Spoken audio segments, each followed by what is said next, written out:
મોરબીમાં one week one road અંતર્ગત ડિમોલેશનની કાર્યવાહી કરાઈ રહી છે। નિત્યાનંદ સોસાયટીમાં ડિમોલેશન હાથ ધરાયું છે। મનપા બન્યા બાદ સતત દબાણો પર કાર્યવાહી થઈ રહી છે।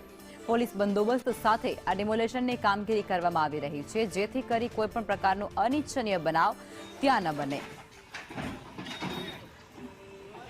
મોરબીની અંદર અત્યારે ડિમોલેશનની કામગીરી હાથ ધરવામાં આવી રહી છે। મોરબી જ્યારથી જ મહાનગરપાલિકાનો દરજ્જો મળ્યો છે ત્યારથી જ ત્યાં ડિમોલેશનની કામગીરી એટલે કે ગેરકાયદેસર જે બાંધકામો છે તેને તોડી પાડવામાં આવી રહ્યા છે અને ત્યાં જ આ કામગીરીમાં પોલીસનો બંદોબસ્ત પણ ગોઠવાઈ દીધો છે।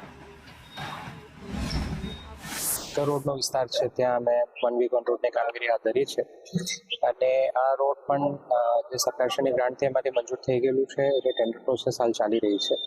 ટૂંક સમયમાં આ રોડ પણ થાય એ પણ અહીંયાના સ્થાનિક લોકોની જે માંગણી છે હતી, તો એ રોડ પણ ટૂંક સમયમાં કરવામાં આવશે અને રોડને